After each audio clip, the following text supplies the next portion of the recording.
Right.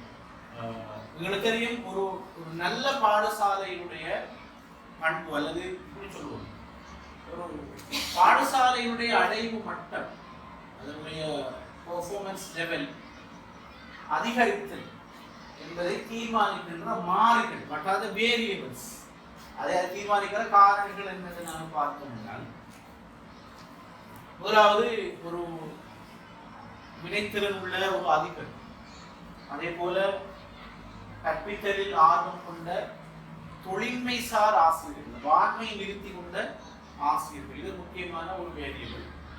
மூன்றாவது ஊக்கமுள்ள மாணவர்கள். நான்காவது கல்வியில் அக்கறையும் ஆர்வமும் உள்ள பெற்றோர்கள். அதே போல பாடசாலையுடைய விவகாரங்களிலே கரிசனை உள்ள பழைய மாணவர் அமைப்பு, பாடசாலை அபிவிருத்தி சங்கம், அதே போல பொறுப்புள்ள கல்வி அமைச்சினுடைய நடவடிக்கைகள் இதெல்லாம் சேர்த்துதான் பாடசாலையினுடைய அடைவு மட்டத்தை தீர்மானிக்கிறது. அப்ப இந்த அடைவு மட்டத்தை தீர்மானிக்கின்ற மாறிகளில் வேரியபிள்ஸ்ல மிக முக்கியமான வேரியபிள், அதாவது எல்லாம் வேரியபிள்ஸ் தான். முதலாவது பிரின்சிபல், அதே போல டீச்சர்ஸ், பேரண்ட்ஸ், ஸ்டூடெண்ட்ஸ், ஓல்ட் பாய் எஸ்டிசி, இதுக்கு வெளியே இருக்கின்ற ஜோனல் ஆஃபீஸுடைய கண்காணிப்பு முகாம், எல்லா வேரியபிள்ஸிலும் ஆக எஃபெக்டான வேரியபிள் எது என்பது தொடர்பாக உலகத்தில் நிறைய ஆய்வுகள் நடந்தது. சமீபத்தில் கென்யா என்ற ஒரு ஆப்பிரிக்க நாட்டிலே ஒரு ஆய்வு நடந்தது. அந்த நாட்டில் அதான் அந்த தலைப்பிலே நடைபெற்ற மிக பிரபலமான ஆய்வு என்னன்னா, பாடசாலையிலிருந்து மாணவர்கள் இடைவிலகுவதிலே ஆசிரியருடைய பங்கு என்னது, ஆசிரியருடைய செல்வாக்கு எப்படி இருக்கிறது என்று கென்யா என்ற நாட்டில் யுனெஸ்கோ ஸ்பான்சர் பண்ணி ஒரு ஆய்வு செய்திருக்கிறார். அந்த ஆய்வு தலைப்பே கொஞ்சம் வித்தியாசமானது. என்ன ட்ராப் அவுட்டை தீர்மானிக்கிறது சமூக சூழல், வீட்டு சூழல் அப்படியெல்லாம் இருக்கிற நேரத்தில் ஆசிரியரும் அதுக்கு பங்களிக்கிறாரா என்பது பற்றி ஒரு டெஸ்டிங் ஒன்று செஞ்சு பார்த்திருக்கிறார்கள். அதில் கண்டுபிடிச்சிருக்கிறார்கள் குறிப்பிட்ட அளவுக்கு ஆசிரியருடைய செல்வாக்கு, அவர்களுடைய கற்பித்தல் முறை, அவர்கள் மாணவர்கள் கொள்கின்ற உறவு, இந்த மாதிரியான விஷயங்களின் கூடாக ஏதோ ஒரு வகையில் மறைமுகமாக ஆசிரியர்கள் வகுப்பறையிலிருந்து மாணவர்கள் இடைவிலகுவதற்கு காரணமாக இருக்கிறார்கள் என்பதுதான் ஆய்வினுடைய முக்கியமான முடிவு. அப்ப அதுல இன்னொரு அடுத்த பக்கத்தை இதுல பாசிட்டிவாக நடந்த ஆய்வுல, இந்த ஆய்வுல பாசிட்டிவ் நடந்திருக்கிறது. இந்த அடைவு மட்டத்தை, அதாவது மாணவர்களை பாடசாலையில் தொடர்ச்சியாக தக்க வைப்பது, அதாவது கிரேட் 1ல இருந்து A லெவல் வரைக்கும் தொடர்ச்சியாக ஒரு மாணவன் ஸ்கூலிலே படிக்கின்றார் என்றால், அப்படி அவனை படிக்க வைப்பதற்கும் ஆசிரியருடைய பங்களிப்பு எல்லாரையும் விட பெரிய அளவு இருக்கிறது என்பது பின்லாந்திலே செய்த ஒரு ஆய்விலே கண்டுபிடிச்சிருந்தார். அதாவது ஆசிரியர் மாணவர் இடைத்தொடர்பு, ஆசிரியர் மாணவர்களுக்கு இடையிலான இடைத்தொடர்பு, மிக குறிப்பாக மாணவர்களுக்கு நம்பிக்கை ஊட்டி கற்பிக்கின்ற ஆசிரியர்கள், மாணவர்களுக்கு நம்பிக்கை ஊட்டி கற்பிக்கின்ற ஆசிரியர்கள் 89.7% அடைவுகளுக்கு காரணமாக இருக்கிறார்கள் என்பதுதான் பின்னால் செய்யப்பட்ட ஆய்வுடைய. நாங்கள் இதுல இந்த தலைப்பை தொடர்பதற்கு முன்னர் இந்த 2 ஆய்வுகளை பற்றியும் சொன்னதற்கான காரணம் என்ன என்று முயற்சிக்கலாம். கல்வி பெற்றோருக்கு கண்டிப்பா ஒரு பெரிய ரோல் இருக்குது, பிரின்சிபல் ரோல், அடுத்தடுத்த எஸ்பிசி எல்லாம் இருக்கிறது இருக்குது. அந்த எல்லா ரோலும் இருக்கு கண்டிப்பாக. இதுல top and foremost key role player யாருன்னா டீச்சர்ஸ் தான் என்பதுதான் இதுவரை உலகத்தில் செய்யப்பட்ட ஆய்வுடைய. அப்ப இந்த பின்னணியோட தான் நாங்கள் இது தலைப்பு வரைக்கும் வினைத்திறன் உள்ள கற்பித்தல் என்ற விஷயம். நாங்கள் ஏற்கனவே இந்த பாடத்தை படிப்புகிற நேரத்தில் நான் விஷயங்கள் சொன்ன மட்டும் ஆசிரியருடைய மனப்பாங்கு, அவருடைய அறிவு பின்னணி நாலேஜ், அதே போல அவருடைய திறன்கள், அவருடைய பண்புகள், அவருடைய கமிட்மெண்ட். ஒரு ஆசிரியரை பொறுத்தவரையில அவர் கவனம் செலுத்த வேண்டிய 5 முக்கியமான விஷயங்கள் இருக்கிறது. ஒன்று அவருடைய attitudes, அவருடைய மனப்பாங்கு எப்படி இருக்கிறது, பாசிட்டிவாக இருக்கணும் என்று சொன்னோம். நாலேஜ் என்றது மிக விரிவாக இருக்க வேண்டும் என்று சொன்னோம். தேவைப்படுகின்ற எல்லா திறன்களுடன் அவர் இருக்க வேண்டும் என்று சொன்னோம், ஸ்கில்ஸ். 4வது அவருடைய ஆளுமை பண்புகள், அவருடைய பர்சனல் கேரக்டரிஸ்டிக்ஸ். 5வது அவருடைய அர்ப்பணம், கமிட்மெண்ட் என்ற விஷயத்தை சொல்றோம். இதுல இந்த வினைத்திறன் உள்ள எஃபெக்டிவ் என்ற சொல், அதாவது வினைத்திறன் உள்ள கற்பித்தல் என்றால் என்ன? முதலாவது வினைத்திறன் உள்ள கற்பித்தல் என்பது இந்த குறிப்பிட்ட பாட அலகில் எதிர்பார்க்கப்படுகின்ற அடைவுகளை, கற்றல் விளைவுகளை மாணவர்கள் பூரணமாக பெற்றிருக்கிறார்களா என்பதை உறுதி செய்கின்ற கற்பித்தல். நாங்கள் ஒரு குறிப்பிட்ட பாடம் யூனிட் படிப்பிக்கிறோம், படிப்பிக்கிற நேரம் முக்கியமாக என்னென்ன படிப்பிக்கிறோம் விஷயம் இருக்கு. ஒரு தலைப்பில் இருக்கிற முக்கியமான கற்றல் அம்சங்கள் இருக்கிறது. அந்த கற்றல் அம்சங்களுக்கு ஏற்ப கற்றல் விளைவுகள் இருக்கிறது. அடைவு, அதாவது கற்றல் அடைவு, பாடத்தை படிச்சு முடிய பிள்ளைக்கு என்னென்ன விஷயங்கள் தெரிஞ்சிருக்கும் என்று ஆல்ரெடி நாங்கள் லெசன் பிளான் பண்ற நேரமே அதை போடுறோம். அந்த அந்த அந்த விஷயத்தை முழு நிறைவாக பிள்ளைகளிடம் அந்த அடைவுகளை ஏற்படுத்துகின்ற வகையில் கற்பித்தலை தான் நாங்கள் சொல்கின்றோம். 1008 வரைக்கும் இதுக்கு இருக்கு. உண்மையிலே வெரி சிம்பிளா நாங்கள் சொன்னா வினைத்திறனுள்ள எஃபெக்டிவ் டீச்சிங் என்றால் பாட அலகில் எதிர்பார்க்கப்படுகின்ற அடைவுகளை முழுமையாக மாணவர்களிடத்தில் ஏற்படுத்தத்தக்க வகையில் எங்களுடைய கற்பித்தலை அமைத்துக் கொள்வதைத்தான் நாங்கள் வினைத்திறனுள்ள கற்பித்தல் என்று சொல்கின்றோம். அப்ப இந்த வினைத்திறனுள்ள கற்பித்தலை சரியாக முன்னெடுப்பதற்கு ஒரு ஆசிரியரிடம் என்ன இருக்க வேண்டும் என்பது முக்கியமான ஒரு விஷயம். இப்ப இதெல்லாம் இருக்க வேண்டும். நாங்கள் சொன்ன 5 விஷயங்களும் இருக்க வேண்டும். இந்த கற்பித்தல் என்கிறது நேரடியாக ஒருவருடைய அறிவோடு சம்பந்தப்பட்டிருக்கிறது, பர்சனாலிட்டி கேரக்டர்ஸோடு சம்பந்தப்பட்டிருக்கிறது, அவருடைய மனப்பாங்கோடு சம்பந்தப்பட்டிருக்கிறது, கண்டிப்பாக சம்பந்தப்பட்டிருக்கிறது. இவை 5லும் மிக குறிப்பாக இது சம்பந்தப்பட்டிருக்கிற விஷயம் என்றால் ஒருவருடைய ஸ்கில்ஸ். ஏனையவற்றோடு சம்பந்தம் இல்லை, கண்டிப்பா சம்பந்தம் இருக்கு. நாங்கள் பார்க்கணும் வழங்கும் வினைத்திறனுள்ள கற்பித்தல் என்பது அதி கூடுதலான அளவு எதனோடு சம்பந்தப்பட்டிருக்கின்றால் ஒரு ஆசிரியர் பெற்றிருக்கின்ற திறன்களோடு சம்பந்தப்பட்டிருக்கு. அப்ப ஸ்கில்ஸ் என்பது ஒரு ஆசிரியருக்கு இருக்க வேண்டிய முக்கியமான ஒரு விஷயம். என்னென்ன மாதிரியான ஸ்கில் ஆசிரியருக்கு இருக்க வேண்டும் என்றால் நாங்கள் அதனுடைய பிரதானமான வேரியபிள்ஸ் உண்டு. கற்பித்தல் திறன், டீச்சிங் ஸ்கில், நன்றாக படிப்பிக்க தெரிவது, படிப்பிப்பது என்பது ஒருவருடைய திறனோடு ஸ்கிலோடு சம்பந்தப்பட்ட ஒரு விஷயம். இரண்டாவது ஒரு ஸ்கில் இருக்கிறது, மோட்டிவேஷனல் ஸ்கில், அதாவது என்ன சொல்றது, ஊக்கப்படுத்தும். மூன்றாவது மாணவர்களுடைய சிந்தனைகளை தூண்டும் திறன். நான்காவது வகுப்பறையை முகாமை செய்யும் திறன். ஐந்தாவது மதிப்பீட்டு திறன். இதுல நிறைய சப்வேரியபிள்ஸ், நிறைய உள்ளுக்குழுக்கு வருகின்ற திறன்கள், ஆற்றல்கள் எல்லாம் இருக்கிறது. முக்கியமாக அவருக்கு இருக்க வேண்டிய திறன்கள் நாங்க போய் பிரிச்சு போட்டாலும் இந்த கற்பித்தலுக்கு இதுக்கு இருக்கிற 4 தேவை. அதாவது நாங்க தனியை பிரிச்சு போடுறோம், அதோடு சம்பந்தப்பட்ட சில தனியான உபகாரணிகள் அதோடு சம்பந்தப்பட்டு. அப்ப 5 பிரதானமான ஸ்கில்ஸ் ஒரு வினைத்திறன் உள்ள ஒரு எஃபெக்டிவ் டீச்சருக்கு அவசியம். ஒன்று டீச்சிங் ஸ்கில், படிப்பிக்கின்ற திறன். இரண்டாவது மாணவர்களை ஊக்கப்படுத்துகின்ற திறன், மோட்டிவேஷனல் ஸ்கில். மூன்றாவது மாணவர்களுடைய சிந்தனையை வளர்ப்பதற்கு தூண்டுதல் அளிக்கின்ற திறன், அது ஒரு தனியான ஒரு விஷயம். நாலாவது கிளாஸ் ரூமை எப்படி முகாமை செய்ய வேண்டும் என்பது பொறுப்பான திறன். ஐந்தாவது நாங்கள் சொல்கின்றோம் இவலுவேஷன், அதாவது மாணவர்களை வாய்மொழி ரீதியாகவோ எழுத்து மூல பரீட்சையூடாகவோ மாணவர்களை பரீட்சிக்கின்ற திறனை நாங்கள் சொல்கின்றோம் இவல்யூஷன் ஸ்கில். ரைட். இப்ப ஏற்கனவே இந்த மாதிரியான விஷயங்களை நாங்க தெரிஞ்சு வச்சிருக்கிறோம், அதை நாங்கள் கொஞ்சம் போலிஷ் பண்ணுறோம். முதலாவது விஷயம், ஒரு சமீபத்திலே இது யாருடைய வகுப்பறை என்ற பெயரிலே தமிழகத்திலிருந்து ஒரு புத்தகம் வந்திருக்கிறது.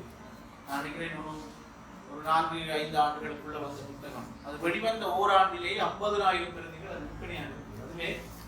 அதிலே எழுதியிருக்கிற ஒரு ஆசிரியருடைய தலைப்பு போட்டிருக்கிறார் என்றால், அறிவியலை தெரியும் தர்மலிங்கத்தை தெரியுமா என்பது ஒரு தலைப்பு. அதனுடைய அர்த்தம் என்னன்னா, நீங்க படிக்கிற சப்ஜெக்ட் உங்களுக்கு தெரியும், சப்ஜெக்ட், ஆனா அதை உங்களுக்கு முன்னால் இருந்து படிக்கின்ற மாணவனை பத்தி உங்களுக்கு தெரியுமா என்பதுதான் அது தலைப்பு. அப்ப அந்த தர்மலிங்கம்ங்கிற மாணவனை தெரியாமல் விஞ்ஞான பாடம் படிப்பிக்கிற ஆசிரியருக்கு எல்லாம் தெரிஞ்சாலும் வேலை இல்லை. ஆக இது ஒரு முக்கியமான விஷயத்தை நீங்க பார்க்கலாம். முதலாவது கற்பவன் லேர்னர் யார்? கற்றல் என்பது எப்படி நிகழ்கிறது? Learning process. கற்றலுக்கு ஏற்ற சூழல், லேர்னிங் என்விரான்மெண்ட். இது நுழைவோட சம்பந்தப்பட்ட விஷயம் தான். ஆனா இந்த நுழைவு இல்லாமல் ஒரு ஸ்கில் எங்களுக்கு அப்ளை பண்ணல. முதல்ல பாருங்க, லேர்னர் அவன் யாரு? அந்த படிக்கிற மாணவன் யாரு? அவனோட சைக்காலஜி என்ன, அவனோட தேவை என்னங்கிறது. இரண்டாவது, ஒரு கற்றல் என்பது எப்படி நிகழ்கிறது. மூன்றாவது விஷயம், எப்படியான கற்றல் சூழல் ஒன்றை நாங்கள் உறுதி செய்ய வேண்டும். அப்ப அறிவியலை தெரியும், உங்களுக்கு அறிவியலை தெரியும், தர்மத்தை தெரியுமா என்ற கேள்வியினூடாக அவர் இந்த மாதிரியான விஷயத்தை நோக்கி கவனத்தை ஈர்க்கின்றார். ரைட், அது ஒரு நல்ல புத்தகம் வேணும்னா நீங்க அதை வாங்கி படிக்கலாம். இது யாருடைய வகுப்பு? நல்ல ஒரு புத்தகம். உலகத்தில் இன்றைக்கு இருக்கிற கல்வி முறைகள்ல கியூபால, ஆர்ஜென்டினா, அமெரிக்கா, அதே போல பின்லாந்து இதர முன்னேற்றகரமான விஷயங்கள் எப்படி இருக்கின்றது, நாங்கள் எங்களோட பாடசாலை கல்வியில் எடுக்கிற பெரிய தவறுகள் என்ன, என்ன பின்னடைவுக்கு காரணம் எல்லாம் நிறைய எழுதியிருக்கிறார் ஆய்வு செய்து. ஒருத்தரையும் அவர் பிரபலமான எழுத்தாளர், அவருடைய ஆசிரியர் ஆயிஷா இ நடராஜா. ஆயிஷா ஒரு சின்ன நாவல் எழுதியிருக்கிறார் இந்தியாவில் தெரியும். அவர் பேர் நடராஜா என்பவர். அந்த நாவல் ஒரு ஸ்கூல் ஒரு டீச்சருக்கும் ஒரு மாணவிக்கும் இடையிலான விஷயங்களை பற்றி பேசுகின்ற ஒரு அற்புதமான சின்ன கதை. நீங்கள் வாய்ச்சா ரொம்ப பிரமை கூட்டுகின்ற ஒரு கதை. நான் வாய்ச்சிருக்கலாம். அந்த நாவலுடைய கதையினுடைய ஆசிரியர் தான். அந்த புத்தகத்துக்கே அவர் ஆயிஷா இ நடராஜன் தான் போட்டிருக்கிறார். அந்த நாவலை வச்சுட்டு அந்த கதையை நல்ல அற்புதமான ஒரு கதை.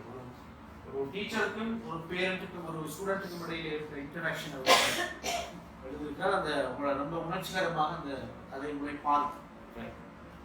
அப்ப என்ன சொல்ல வாரம்னால், இந்த கற்பவர், அதே போல கற்பிக்கின்ற அந்த கற்றல் எப்படி நிகழ்கிறது, அதே போல கற்றலுடைய சூழல், இதை கண்டிப்பாக இது பற்றிய ஒரு அறிவுக்குடன் ஆசிரியருக்கு கண்டிப்பாக தேவை. இது மூன்றோட சம்பந்தப்பட்ட விஷயத்தை தான் நாங்கள் எஜுகேஷனல் சைக்காலஜின்னு சொல்லுவோம். கல்வி, உளவியல். இப்ப இந்த வினைத்திறன் உள்ள கற்பித்தல் இந்த விஷயத்துக்கு நாங்கள் நேரடியாக வந்து கொண்டே நாங்கள் ரொம்ப தேவையான விஷயங்களை தொடர்படுத்தி பார்த்துக் கொள்ளலாம். முதல் விஷயம், உங்களுக்கு உங்களோட அனுபவங்களை நாங்கள் எல்லாரும் சேர்த்து கதைக்கலாம் என்றால், இந்த பவுலோ ஃப்ரையர் என்று ஒருவர் சொன்னார். ஒரு ஆர்ஜென்டினிய கல்வியாளர் பவுலோ ஃப்ரையர். இவருடைய சிந்தனைகள் இன்றைய கல்வி உலகத்தில் அதிகமாக பேசப்படுகிறது. அவர் சொல்வார் என்றால், இன்றைக்கு இருக்கிற கற்பித்தல் கற்றல் முறை எப்படி சொன்னா, அவரோட கன்செப்டேஷன் அது பேக்கிங் கன்செப்ட் ஆஃப் எஜுகேஷன். கல்வியில் இருக்கின்ற வங்கி கொள்கை அப்படின்னா கருத்துனா, ஒருவர் அவரிடம் இருக்கிற பணத்தை எல்லாம் கொண்டு போறாரு வங்கிக்கு, அங்கே கொண்டு போய் வங்கியில அதை டிபாசிட் பண்ணி கொண்டு வராரு. இது போல வகுப்பறைகளில் என்ன நடக்கிறது என்றால், ஒரு ஆசிரியர் நினைக்கிறாராம் அவருக்கு எல்லாம் தெரியும், எல்லா விதமான அறிவும் என்னிடம் உண்டு, எனக்கு முன்னால் இருக்கின்ற 40 சூரிய வங்கிகளிடம் அவற்றை நான் டிபாசிட் பண்றத இந்த வேலை நினைச்சு கொண்டு வந்து அப்படியோ பிள்ளைகளுக்கு டிபாசிட் பண்ணிட்டு போறாங்க. ஸோ அந்த ஆசிரியர் என்பது டிபாசிட்டர், மாணவர் என்பது எம்டி பேங்க். அப்ப என்ன நடக்குதுன்னா, கல்வி கற்பித்தல்ங்கிறதெல்லாம் ஒரு வழிச்சாலையில் நடைகின்ற ஒன்வே இதாகத்தான் உலகத்தில் போஸ்ட் கொண்டிருக்கிறது. உண்மையிலே ஆசிரியர் எப்படிப்பட்டவர் என்றால், ஒரு சிறந்த ஆசிரியர் எப்பொழுதும் ஒரு சிறந்த மாணவர் இருப்பார். அவர் இருக்கிற டெக்ஸ்ட் புக்கில் இருந்து அவரை சூழ இருக்கின்ற மக்களை வாசித்து, புத்தகங்களை வாசித்து, உலகத்தை வாசித்து, சமூகத்தை வாசித்து மட்டுமல்லாமல் தனக்கு முன்னால் இருக்கின்ற மாணவர்களிடமிருந்தும் அவர் அதிகமானவற்றை கற்றுக்கொள்ளலாம். அது நிறைய விஷயங்கள் இருக்கிறது. ஆயிஷாவிடமிருந்து அவருடைய விஞ்ஞான ஆசிரியர் ஏதோ நிறைய விஷயங்களை கற்றுக்கொள்கிறார் என்பதுதான் அந்த கதையினுடைய மையச்சாரடே அதுதான். ரைட். அப்ப நீங்களும் கதைக்கலாம். நான் சும்மா அப்படி ஒரு 2 waysல போகலாம், பிரச்சனை இல்லை. நான் சில பேசிக்கான கூட்டத்தான். இந்த பவுலோ ஃப்ரையர் சொல்ற அந்த விஷயம் முக்கியமானதுதான். அதுல நடைமுறை பிரச்சனை 40 ஸ்கூல்ல நாங்கள் எல்லாத்தையும் சொல்லணும், பிள்ளைகளுக்கு நாங்கள் இருக்கணும், அவங்களுக்கு நாங்கள் லிசன் பண்ணணும், தோழிகளுக்கு விளையாடிக்கணும். அதில் எக்கச்சக்கமான கல்வி முறைமையிலே சிஸ்டத்திலேயே எக்கச்சக்கமான பிரச்சனை இருக்குது. இருந்தாலும் நாங்கள் எல்லாரும் சேர்ந்து கதைக்கலாம். முதலாவது விஷயம் என்னன்னா, ஒரு வினைத்திறன் உள்ள கற்றலை உறுதி செய்கின்ற எங்கள் எல்லோருக்கும் இருக்க வேண்டிய முதலாவது அக்கறை என்னன்னா, குறிப்பிட்ட டேர்முக்குள்ள இந்த பாட சிலபஸை நிறைவு செய்ய வேண்டும் என்பது எல்லோருக்கும் பூரண அக்கறை இருக்க வேண்டும். ஏன்னா ஒரு ஸ்கூல்ல எக்ஸ்ட்ரா கரிக்குலம் இருக்கு, விளையாட்டு போட்டி வரும், கண்காட்சி வரும், ட்ரிப் வரும், இப்படி விளையாட்டுச்சக்கமா வரும். இதெல்லாம் கழிஞ்சு போற நாட்களில நாங்க பிள்ளைகளுக்கு கற்பிக்க போறோம். அப்ப நாங்க எடுக்கின்ற விடுமுறை, எங்களுடைய அடுத்தடுத்த ஏற்கனவே எங்களுக்கு இயல்பா தரப்பட்ட விடுமுறை இருக்குது, அதே போல நாங்க எடுக்கிற விடுமுறை இருக்குது, இப்படி எல்லாம் இருக்குது. அப்ப இந்த விடுமுறைகள், இந்த எக்ஸ்ட்ரா கரிக்குலம் ஆக்டிவிட்டிஸ் இதெல்லாம் கழிச்சு இருக்கிற நாட்களுக்குள் நாங்க இதை சரியாக முடிச்சு கொள்ளலாமா, முடிக்கிறோம். அப்ப கரிக்குலம் முடிக்க வேணும் என்ற அக்கறை இருந்து வருகின்ற அடுத்த விஷயம் தான் லெசன் பிளானிங். நாங்க இந்தந்த சப்ஜெக்டை இந்தந்த வீக்குக்குள்ள முடிச்சுவோம்ங்கிற அந்த பாட திட்டமிடலை நாங்கள் கவனமாக செய்ய வேண்டும். மூணாவது, இதெல்லாம் இந்த வினைத்திறன் உள்ள கற்பித்தலுக்கு முந்தைய கட்டங்கள், இதனோடு தொடர்புபட்ட ஸ்டெப்ஸ். ரைட், முதலாவது நாங்கள் நினைக்கணும் இந்த டேர்முக்குள்ள இந்த பாட புத்தகத்தில் இவ்வளவு முடிஞ்சிடணும். ரைட், 3 முடியணும். ரெண்டாவது விஷயம், இதுக்காக சரியான லெசன் பிளானிங் வந்து நாங்கள் போட்டுக்கணும். இந்த பாடம் லெசன் பிளானிங் வெறுமனே இந்த டைம் மேனேஜ்மெண்ட் மட்டுமல்ல, அதுல இந்த சப்ஜெக்ட் இதுல வர கற்றல் அம்சங்கள் என்ன, நாங்க இதை அடைய போறோம்ன்றதுலாம் ஆல்ரெடி. மூணாவது விஷயம், நீங்க அந்த குறிப்பிட்ட பாட அறையிலே மிகவும் ஆயத்தம் உள்ளவராக இருக்கணும். வெல் ப்ரிப்பேர், இது முக்கியம். நீ அன்னைக்கு வந்து நாங்கள் செய்தி வாசிக்க போன மாட்டாங்க, அல்லது புத்தகங்களை பார்த்து கொண்டு வாசிக்க சொன்ன மாட்டாங்க. அதை விட effective learningல உள்ள விஷயம் என்னன்னா, மேக்ஸிமம் ஒருவர் வெல் ப்ரிப்பேர்டாக இருக்கின்ற ஒரு டீச்சர் தான் இந்த effective டீச்சிங்கை உறுதி செய்யும். அப்ப மூணாவது ஸ்டெப் என்னன்னா, நாங்கள் கரிக்குலத்தை கண்டிப்பாக அந்த குறிப்பிட்ட பீரியடுக்குள்ள முடிச்சிடணும். இன்னைக்கு நடக்குது என்னன்னா, எல்லாம் செஞ்சு ஒன்றும் இல்லை, கவனம் இல்லை, ஒழுங்காக நடக்கப்படாமல் கடைசி எக்ஸாம் வாரத்துக்கு முன்னுக்கு ஸ்காலர்ஷிப்லேயே அது தொடங்குது. ஸ்காலர்ஷிப் டீச்சர் மாதிரி அதை டைமுக்கு முடிக்காமல் அண்ணா ஒரு 2 மாதம் இருக்கிற நேரம் எல்லாத்தையும் வச்சுக்கொண்டு தடா கூட்டாருண்டு ஏலமில்லை ஓலமில்லை நிறைய சப்ஜெக்ட் அப்படி நடக்குது. அப்போ என்ன நடக்குதுன்னா, அந்த குறிப்பிட்ட ஷார்ட் பீரியடுக்குள்ள நாங்கள் எல்லாத்தையும் கொடுக்க போகிற நேரத்தில் அது எஃபெக்டிவ் டீச்சிங்காக இருக்காது, பிள்ளைகளுக்கு அது போகாது. ஆனால் ஒரே நேரத்தில் மூளை எல்லா தகவல்களையும் வாங்குகிற நிலையில் இல்லை. படிச்சுட்டு ஒரு ஃபுல்லாக கொஞ்சம் ஒரு 2 hours படிச்சுட்டு அடுத்த 10-15 minutes அவர் ஓய்வு எடுக்கணும். எடுத்தான் ஏற்கனவே படித்த 2 hourல படித்த விஷயங்கள் அந்த லாங் டர்ம் மெமரியில போய் பதியும். தொடர்ச்சி அவரை படிக்கிற ஸ்பேஸ் லேர்னிங் தான் சக்சஸ்ஃபுல். தொடர்ச்சி 5 மணி நேரம் முறை படிக்க கூட வருது, மேக்ஸிமம் 2 hours. அது போல ஒரு 15 minutes கண்டிப்பாக ரெஸ்ட் எடுக்க வேண்டும்.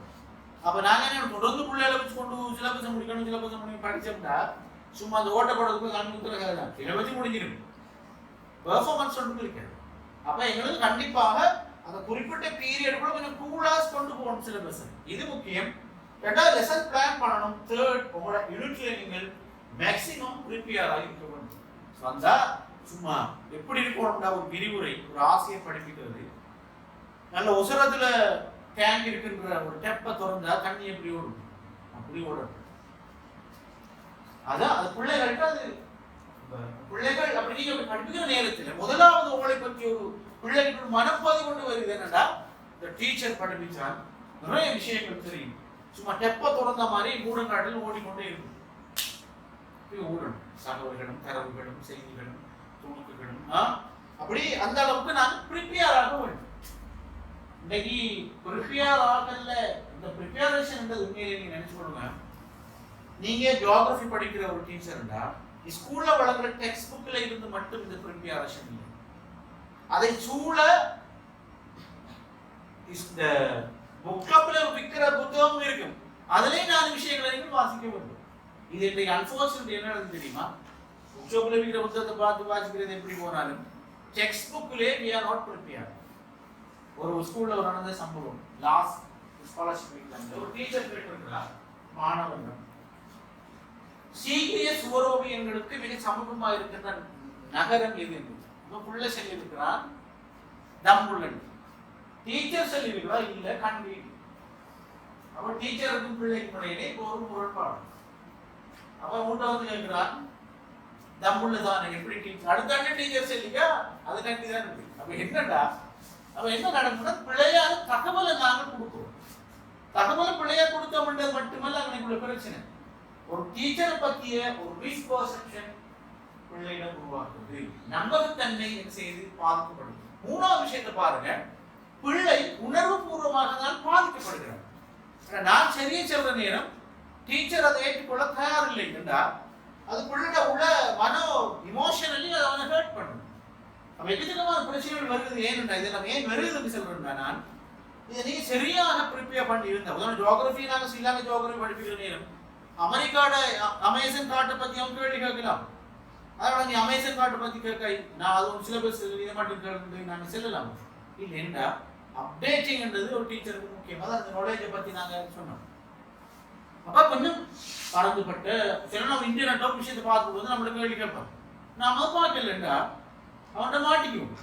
மாட்டின டீச்சர் மாதிரி என்ன செய்யறேன்னு சொன்னா கேள்வி கேட்டவனுக்கு தட்டி வைக்கிறேன். நீ நான் முந்திரி கொட்ட மாதிரி கேள்வி வைக்கிறேன்.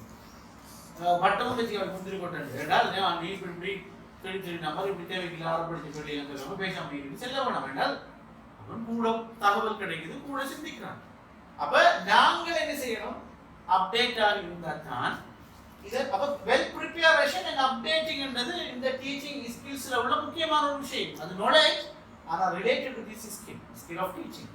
அது வெரி இம்பார்ட்டன்ட். ஏண்டா இல்லைன்னா நாங்க சரியாக படிச்சு கொள்ள மாட்டோம். அப்ப கரிக்குலத்தை முடிக்கணும், லெசன் பிளான் பண்ணணும், வெல் ப்ரிப்பேர்டாக இருக்கணும். நாலாவது விஷயம், you must have the self confidence. எனக்கு இதை சூப்பரா போய் நாப்பு அப்படி எடுக்க படிக்கிற மாதிரி விளங்கப்படுத்த படிப்பிலேயே இருக்கிற தன்னம்பிக்கை முதலாவது எங்களிடம் இருக்கிறது. அது முக்கியம். அந்த தன்னம்பிக்கைங்கிறது அது அட்டிடியூட்ஸோட சம்பந்தப்பட்ட விஷயம். ஆனால் அந்த செல்ஃப் கான்ஃபிடன்ஸ் கண்டிப்பாக ஒவ்வொரு வினைத்திறன் உள்ள டீச்சருக்கும் கண்டிப்பாக தேவை. ரைட். இப்ப ஒரு ஆள் என்ன செய்யறார் என்றால் இந்த 4 விஷயங்களை முடித்து கொண்டு அவர் என்ன செய்கிறார், அஞ்சாவது இன்னொரு விஷயம் இருக்கு. என்றால் enthusiasm.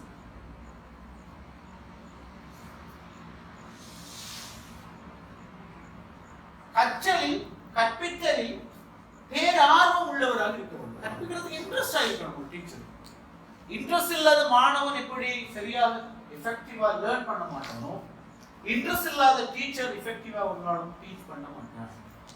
முதலாவது விஷயம் இந்த ஆர்வம். படிக்கணுங்கிற ஒரு ஆர்வம் அவருக்கு விளங்கும்.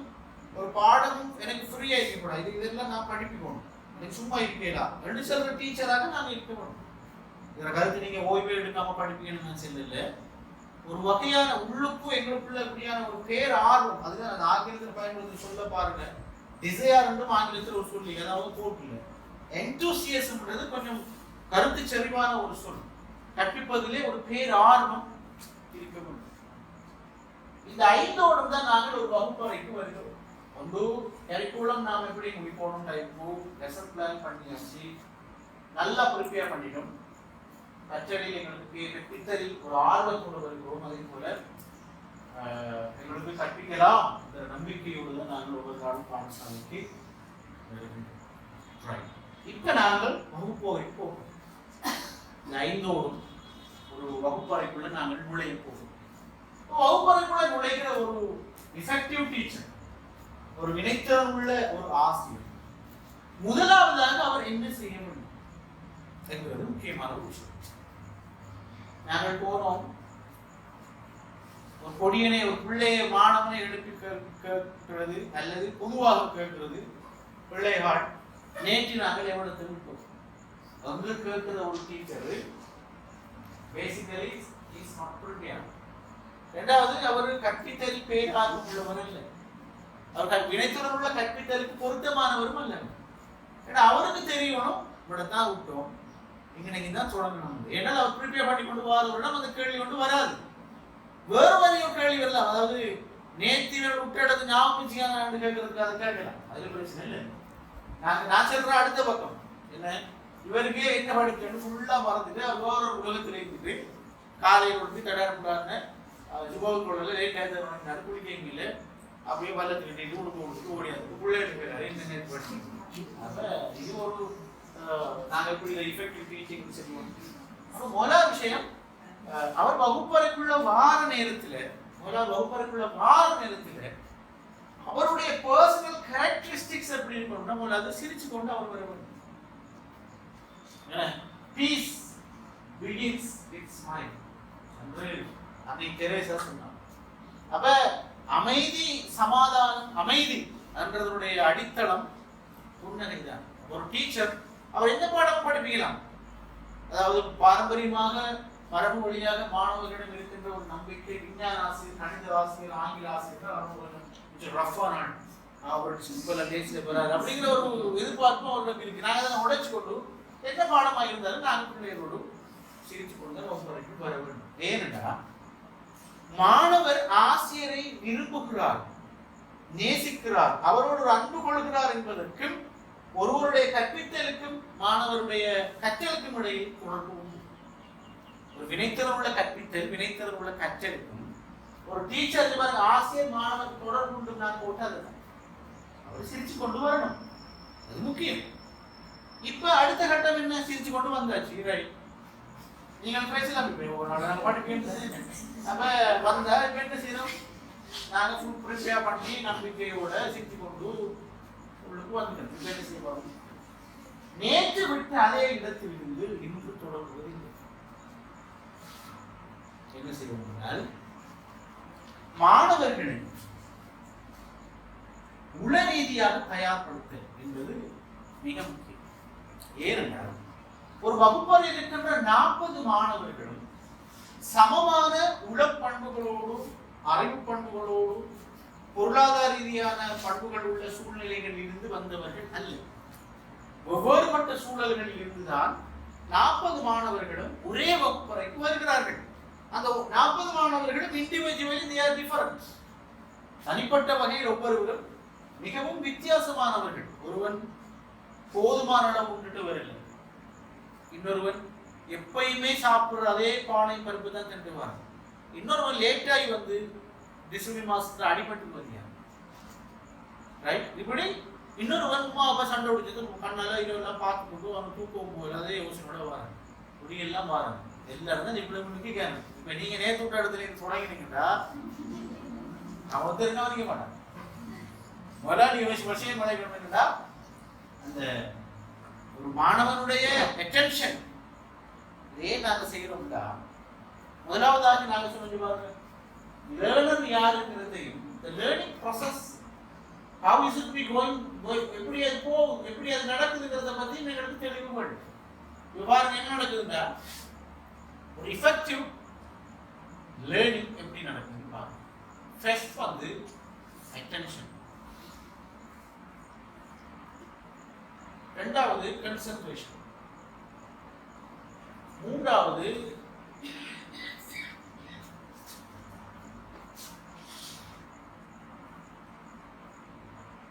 reading,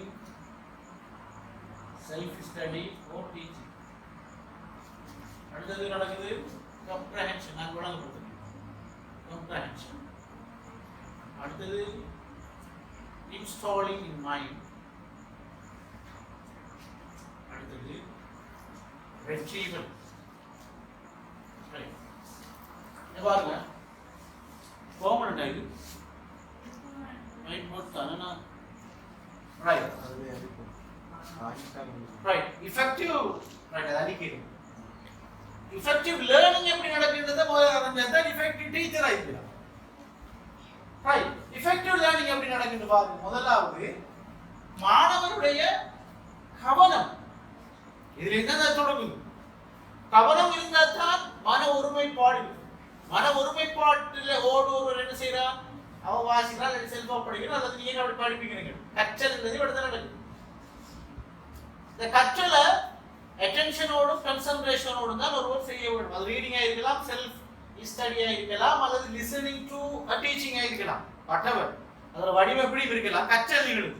அது எப்படி புள்ள என்ன செய்யற அடுத்த கட்டம் அட்டென்ஷனும் கன்சன்ட்ரேஷனும் இருந்தால் தான் கற்றல் நிகழ்கிறது. அந்த கற்றல் அடுத்த கட்டமாக கம்ப்ரஹென்ஷன், படிக்கிறது அவருக்கு விளங்கணும். படிக்கிறது விளங்கணும் என்றால் கன்சன்ட்ரேஷன் ஆஃப் மைண்ட் இருக்கணும், மன ஒருமைப்பாடு. மன ஒருமைப்பாடு இருக்கணும் என்றால் கவனம் இருக்க வேண்டும். கம்ப்ரஹென்ஷன் இருந்தால் தான் ஞாபக சக்தி இருக்கும். ஞாபக சக்தி இருந்தால் தான் படிச்சதை மீண்டும் அவருக்கு மீண்டும் அதை திருப்பி வரலாம், மீளம் பெறுது. அப்ப பாருங்க, கவனம், மன ஒருமைப்பாடு, விளங்குதல், ஞாபகத்தில் வைத்தல், மீளப் பெறுதல், இதான் இந்த எஃபெக்டிவ் லேர்னிங் உடைய ஸ்டெப்ஸ். இப்போ இந்த அட்டென்ஷன்ங்கிறது சும்மா வராது. அட்டென்ஷன் எப்படி வருது? அது எப்ப வரும் என்றால், ஒரு மாணவனுக்கு கற்கின்ற ஆர்வம் இருக்க வேண்டும், டிசையர், அவனுக்கு விருப்பம் இருக்கணும், தேவை அவர் உணரணும், நீட், அதுக்கான மூட், இதெல்லாம் வந்து அட்டென்ஷனே வரும். பாருங்க, ஒரு மாணவனுடைய உளநிலைமை தான் இதெல்லாம். என்ன இதெல்லாம் உளநிலைமை, அவனோட மூடு, அவனுக்கு தேவையா உணர்றானா, அவனுடைய விருப்பம் ஆசைங்கிறது எல்லாம் ஒருவனுடைய உளப்பண்போடு சம்பந்தப்பட்ட விஷயம். இது இருந்தால் தான் அவனிடம் என்ன வரும்?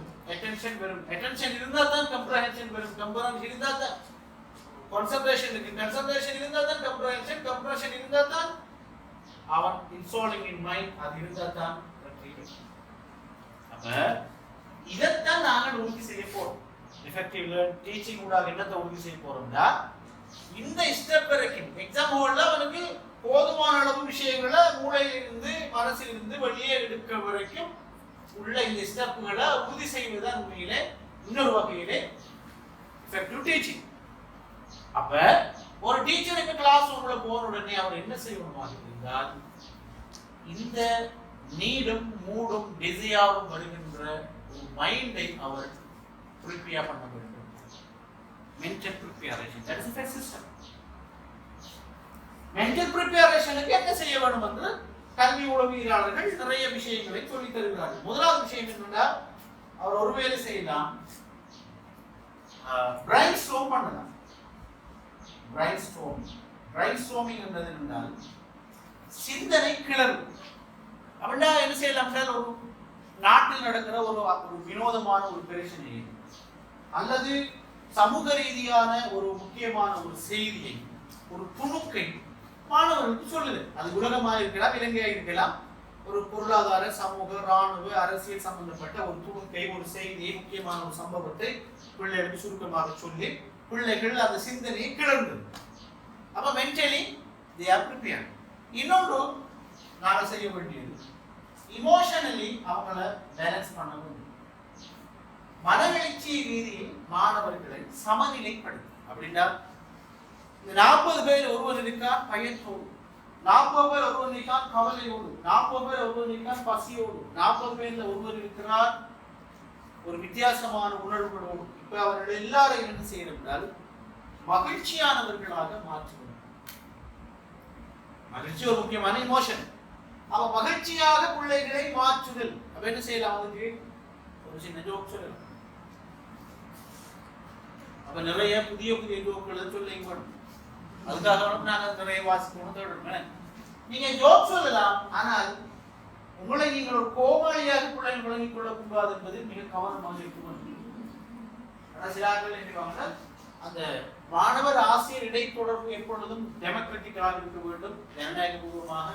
கிட்டத்தட்ட ஒரு பேரன் ஒரு பிள்ளை கிடையில உள்ள உறவாக இருக்கலாம், அப்படிலாம் இருக்கலாம். ஆனால் அதுக்கு ஒரு சீரியஸான ஒரு டைமென்ஷன் இங்க என்னடா, டீச்சரை கௌரவப்படுத்துகின்ற ஒரு மனப்பாங்கு எப்பொழுதும் மாணவர்களுக்கு இருப்பதை நாங்க மெயின்டைன் பண்ணணும். இது வெஸ்டர்ன்ல இது நிராகரிப்பாங்க. வெஸ்டர்ன்ல தியரி இல்லை, அப்படியெல்லாம் இல்லைன்னு சொல்லுவாங்க. ஆனா எங்கட ஈஸ்டர்ன் கல்ச்சர்ல அது கண்டிப்பாக போடப்பட வேண்டும். அப்ப நாங்க கண்டிப்பா ஒரு சின்ன ஜோக் சொல்லலாம். அதுக்காக நீங்க பாடத்துல அரவாசி 2-5 நாள் ஜோக் அடிச்சீங்கன்னா அது ஒரு சீரியஸ் சொல்ற கருத்தையும் அவன் உள்வாங்க மாட்டேன்டா, அந்த மாதிரி ஒரு ஜோக் சொல்வார் சொல்லி நீங்க அதுக்கு பிறகு நீங்க ஜோக் சொல்லவே தேவையில்லை, ப்ரிப்பேர் பண்ண இதெல்லாம் அவன் ப்ரிப்பேர் பண்ணாங்க. எதுக்கு ஜோக் இருக்கு? அது அல்ல எங்க விஷயம்.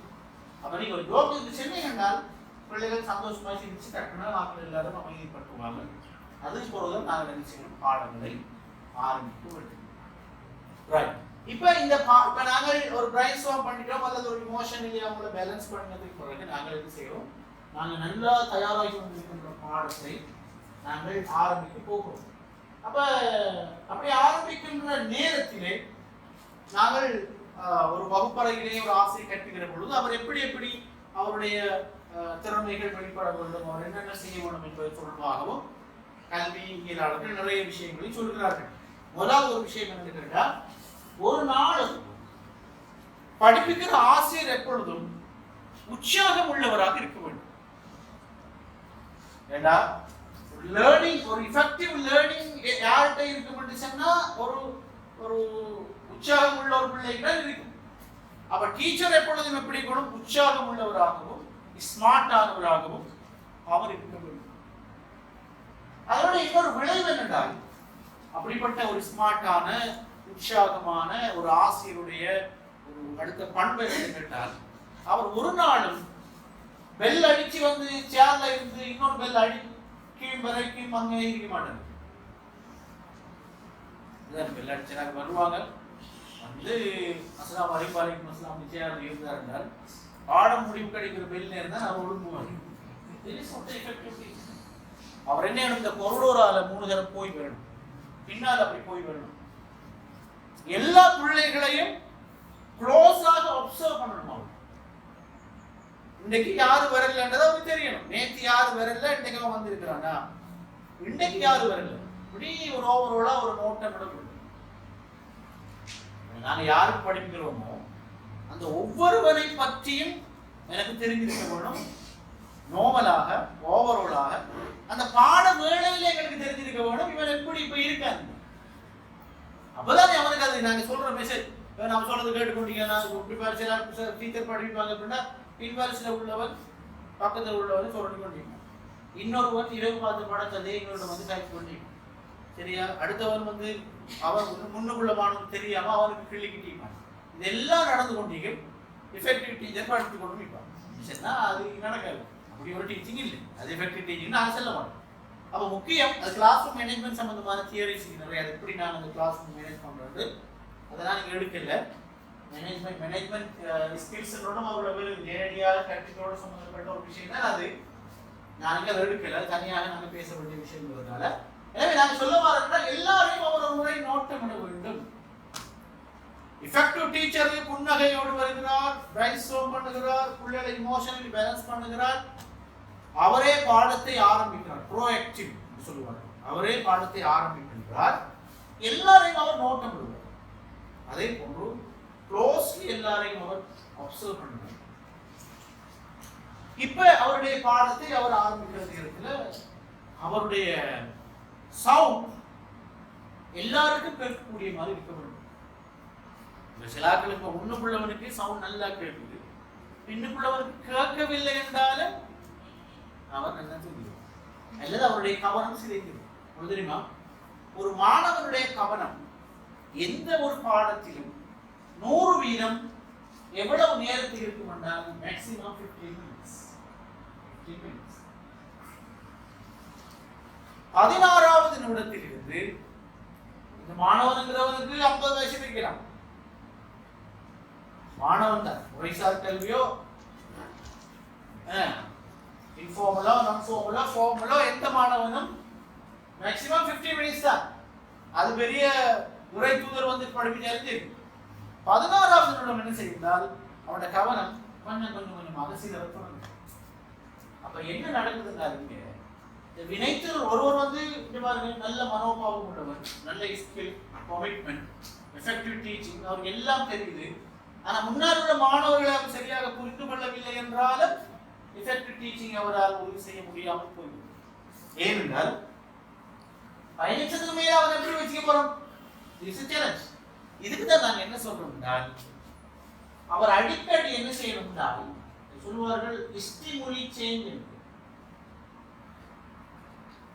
தூண்டல்களை மாற்றிக்கொண்டே இருக்க வேண்டும். ஸ்டிமுலினா தூண்டல். அதாவது இப்ப ஒருவர் வந்து ஒரே தொனியில் எப்பொழுதுமே பேசிக் கொண்டிருக்காமல் தேவையான நேரங்களில் அவருடைய சவுண்ட வால்யூம்ஸ் கொஞ்சம் கூட்டுவார், குறைப்பார், பின்னில் போயிட்டு வருவார், முன்னுக்கு வருவார். இவரு கொஞ்சம் கவனம் குறைய வேண்ட கவனம் போதாது என்று கருதுற பிள்ளைக்கு பக்கத்துல போவாரு.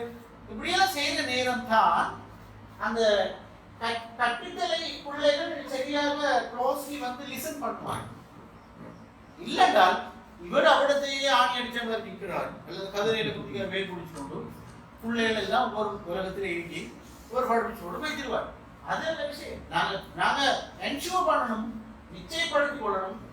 40 பிள்ளைகளுக்கும் நான் சொல்றது உனக்கு காதுல முழுகுது.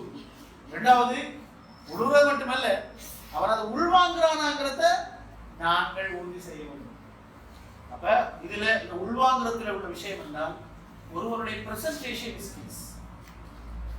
ஒருவர் ஒரு பாட அலகை மாணவர்களுக்கு எப்படி அவர் முன்வைக்கிறார் என்பது முக்கியம். எப்படி முன்வைக்கிறார்? இப்ப அந்த காலத்துல எனக்கு ஞாபகம், நாங்க படிச்ச காலத்துல சில டீச்சர் எப்படி படிப்பீங்கன்னா, ஒரு பிள்ளைய உடம்பி வாசி சொல்லி போட்டு அடுத்த பிள்ளைய கேட்டுக்கிறீங்க.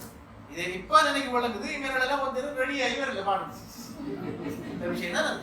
அப்ப ரெடி ஆகி வர ஒரு டீச்சர் வந்து ஒரு நாள் அந்த உத்தியை கையாள மாட்டார். இவர் அந்த எங்களோட ஊர்களில் சொல்லுவாங்கன்னா ஓடான விட்டு மெத்தல ஆகிடும். சரி, யாரோ ஒரு ஆட்சி மனுஷன் அவங்க கொடியிருந்த போய் மாலை வெத்தலை ஆட்சி போடுற கொடியில் அவன் உட்பட்ட பெரிய சோம்பரி அவர் என்ன செய்யாண்டால் அந்த வெத்தலை கொடியில் ஓடான சொன்ன போய் வெத்தலை பிடிச்சு போடுங்க, வெத்தலை பிடிச்சு போடுங்க. அப்ப அந்த கதை வச்சு அப்படி மாதிரி இல்லாமல் நாங்களே ஒரு வெத்தலையை பிடிக்கிறோம். ரைட். அப்ப presentation skills very important. Presentation skills சமீபத்தில் ஒரு பிரசன்டேஷன் ஸ்கில் சம்பந்தமாக Sri Lankan institute of development administration BMIC பக்கத்தில் ரேடியேஷன் ஒரு பெரிய கவர்மெண்ட் இன்ஸ்டிடியூட். அதுல அரசு உயர் அதிகாரிகளுக்கு இந்த முன்வைப்பு திறன் சம்பந்தமான ஒரு செமினார் நடந்தது. அதோட பிரதான வடபாளர் வந்து இந்த விஷயங்களை பிரசன்ட் பண்றதுக்கு முன்னுக்கு என்ன செஞ்சுக்கிறாருன்னா, அங்கிருந்து பெரிய டாப் கவர்மெண்ட் ஆஃபீஷியல்ஸ் ஒவ்வொருவருக்கு ஒரு 5 மினிட்ஸ் கொடுத்துருக்கிறாரு. ஒரு சின்ன தலைப்புல நீங்க பிரசன்ட் பண்ணுங்கன்னு சொல்லி. அப்ப பண்ணி இதெல்லாம் இவங்க தெரியாத நடக்குது. இவங்க பிரசன்ட் பண்ணி எல்லாம் வீடியோ பண்ண போட்டீங்க, அவங்களுக்கு தெரியும். பிறகு அதை ரிசோர்ஸ் பர்சன் தெரிய பாருங்கள், ஒரு பிரசன்டேஷன்ல என்னென்ன தவறுகள் நிகழலாம் என்பதை நாங்கள் இப்பொழுது வீடியோ மூலம் பார்க்க போகிறோம். என்ன இதுக்கு முந்தி பேசின ஒரு 5 பேர் 5 மினிட்ஸ் எப்படி ப்ரெசென்ட் பண்ணாங்கன்னு சொல்லி. அப்ப ஒவ்வொரு ஆளும் அந்த அதுல பார்த்த உடனே உண்மையிலே அவர் வீடியோ பார்க்குற நேரம் தான் அவருக்கு வழங்குது, இப்படி எல்லாம் நான் தவறு விட்டுருக்கேன். ஒரு ஆள் என்ன செஞ்சுக்காருன்னா, அந்த பெல்ட் இருக்கு தானே 5 நிமிஷம் இந்த பெல்ட் அஞ்சல் இழுத்துட்டே பேசி அவரு அவருக்கு பார்த்தா வழக்கு அசிங்கமான இன்னொரு இந்த பட்டனை மூடி திறந்துக்காரு. 5 நிமிஷம் அவர் கதைச்ச நேரம் அவ்வளவு இந்த பட்டனை மூடி திறந்துக்காரு.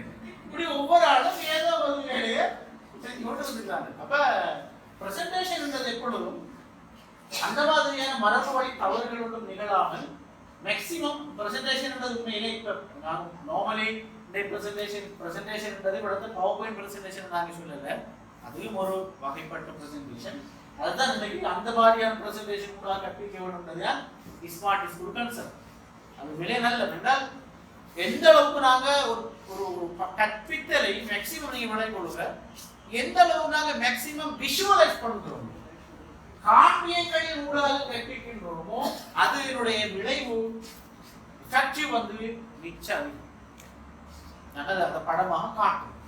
அப்ப நாங்க சாதாரணமாக இப்படியான ஒரு ஒயிட் போர்டு அல்லது பிளாக் போர்டை பயன்படுத்துற நேரம் கூட என்ன செய்யலாம் என்று கேட்டால், தலைப்பை மிக தெளிவாக எழுதுறோம். இதுதான் நாங்களே படிப்பிக்க போறோம். பிள்ளைகளுக்கு எல்லாருக்கும் அது வழங்கணும். நல்ல நல்ல பெரிய எழுத்தில் எழுதுங்க, தெளிவான எழுத்தில் எழுதுங்க. இரண்டாவது, இந்த பாடம் சம்பந்தமாக இருக்கின்ற முழு அழகு பற்றிய ஒரு ஃபுல் பெர்செப்ஷன் உள்ள பிள்ளைகளுக்கு அதுதான் அது எங்களுக்கு ஒரு ஃபுல் பெர்செப்ஷன் ஆகிருக்கு, மாணவர்களுக்கு ஒரு மைண்ட் மேப்பாக படும். உதாரணம் சொல்லுவேன், இந்த தலைப்போட நாங்கள் போட்டுட்டோம் அனுராதபுர ஆட்சி காலம் போட்ட உதாரணமாக. இந்த அனுராதபுர காலத்தில் இருந்த முக்கியமான அனுராதபுர காலத்து மத்தியில போட்டு முக்கியமான மன்னர்கள் யார் இப்படி போடும். படிப்புக்கிறதுக்கு முந்தைய நீங்கள் இந்த மெப்பை கொண்டு வரணும். முக்கியமான மன்னர்கள் யார், அவங்க செஞ்ச பணிகள் 1 2 3 இப்படி போட்டு வச்சுட்டு நீ கற்பிக்க தொடங்கினீங்கன்னா நிறைய விஷயங்கள் லேசான பிள்ளைகளுடைய மனசில் பதியும். உங்களுக்கு தெரியும், கற்பித்தல் தொடர்பாக எக்கச்சக்கமான கோட்பாடுகள் உலகத்தில் முன்வைக்கப்பட்டது. அது ஒரு கோட்பாட்டுக்கு சொல்வார்கள் theory of structure. Theory of ஸ்ட்ரக்சர்ல சொல்லப்படுற முக்கியமான விஷயம் என்னன்னு கேட்டா, கற்பித்தலுடைய மிக பிரதானமான நோக்கம் என்னன்னு கேட்டால் மாணவர்களுக்கு தெளிவுபடுத்தல். இதான் படிப்பிக்க நினைத்திறன் உள்ள கற்பித்தல் என்னன்னா, அது அல்டிமேட் ஆப்ஜெக்டிவ், மிக பிரதானமான இலக்கு என்னன்னா மேக்ஸிமம் பிள்ளைகளுக்கு நான் படிப்பிச்சது விளங்கி இருக்கா, விளங்கி இருந்தா சரி, விளங்கணும். எக்ஸ்பிளைனிங் தான் டீச்சிங்ல உள்ள ஆகும் பெரிய பாடம். நீங்க பார்க்கணும், இது வந்து பெட் சயின்ஸ் டீச்சருக்கு மட்டுமல்ல, வேற பாடங்களை படிப்பிக்கிற டீச்சருக்கும் இந்த கேள்வி தான் முக்கியம். என்ன, நான் படிப்பிச்சது அவ்வளவு பிள்ளைகளுக்கும் விளங்கிக்கணும்.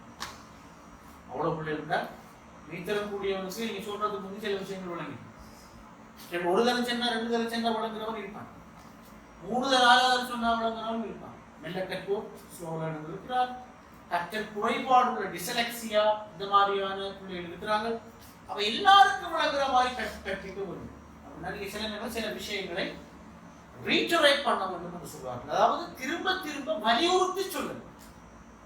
அந்த அந்த கோட்பாடு என்ன தெரியுமா சொல்லுது, வகுப்பறையில் இருக்கின்ற 90% மாணவர்களுக்கு, ஆக குறைந்தபட்சம் 90% மாணவர்களுக்கு நீங்கள் சொல்றது என்னன்னு தெளிவாக விளங்கிக் கொள்ள வகையிலே நீங்கள் கூட கற்பித்தலை அமைத்துக் கொள்ள வேண்டும். இதுக்கு நீங்க என்னென்ன செய்யணுமோ அதை எல்லாம் செய்ய வேண்டும் என்றால் அதுதான் கற்பித்தலுடைய பிரதானமான நோக்கம். விளங்கிட்டா ஒரு பிள்ளைக்கு என்றால் உங்களோட கற்பித்தல நீங்க 90% டார்கெட் அடைஞ்சிட்டீங்கன்னா, விளங்கலாம். இங்கிலீஷ் படிப்பிக்கிறோம், ஒரு மொழியை படிப்பிக்கிறோம். அப்ப மொழியை நாம எப்படி இவனுக்கு லேசா படிப்பிக்கலாம், கணிதத்தை எப்படி லேசா படிப்பிக்கலாம், அதுக்கு உலகத்துல இப்படிதான் ஒரு சிஸ்டம் இல்லை. அது சூழ்நிலைகள், நாடுகள். இப்ப புல்மோட்டை என்கிற ஊரிலே சமீபத்துல எங்களோட கோர்ஸுக்கு, பிஹெச்டி கோர்ஸுக்கு நாங்கள் போன நேரத்தில் எங்களோட கேளுக்கு எம்ஏடி ஸ்டூடெண்ட்டோட ஃபைனல் தீசிஸை பற்றிய ஒரு ப்ரெசன்டேஷன் அவங்க செஞ்சாங்க. இப்போ நாங்கள் போய் கேட்டு கொண்டு இருக்கோம். இப்போ புல்மோட்டை சேர்ந்து ஒரு ஆசிரியர் ஒரு ப்ரெசன்டேஷன் என்ன தெரியுமா சொல்றாரு, அவர் கணித ஆசிரியர். புல்மோட்டை பிரதேசத்திலே கணித பாடத்தை கற்பித்தல் தான் அவருடைய தீசிஸ், அவருடைய தலைப்பு. அப்ப அவர் கண்ட அவருடைய ஆய்வு பிரச்சனை என்று கேட்டா, புல்மோட்டை பிரதேசத்தில் கணித பாடத்தை பிள்ளைகள் லேசில விளங்குறாங்க இல்லை, இது நிறைய பிரச்சனைகள் பாடத்தை படிப்பிக்கிறது. அப்ப இவர் என்ன இருந்தால் அந்த பிரச்சனைக்கு ரெக்கமெண்டேஷன்ல ஒன்று சொன்னார் கேட்டா, 3-2 எத்தனை கேட்டா, ஒரு ஆரம்ப வகுப்பு மாணவனுக்கு 2ஆம் ஆண்டுல படிக்கிறவங்களுக்கு அது வழங்குறது கொஞ்சம் கஷ்டமாயிருக்கும். ஆனால் 3 கிலோ அரக்கலா மீன், 2 கிலோ பாறை மீன் கேட்டா டக்குன்னு சொல்றான். அப்ப என்னடா அந்த மீன் சூழலோடு இருக்கிற ஒரு விஷயத்தை சேர்த்து சொல்கிற பொழுது அவனுக்கு அது டக்குனப்படுது. அப்ப இது அந்த பிள்ளைகளுக்கு எப்படி எப்படி விளங்குமோ அதுக்கான எல்லா உத்திகளையும் நான் இதுதான் உலகம் எல்லாம் பயன்படுத்துற உத்தி இன்னொன்று இல்லை. மொழி படிப்பிக்கிற நேரம் அப்படித்தான். மொழி படிப்பிக்கிற நேரம் he went to Mecca, he gone to Mecca. எப்படி how to differentiate?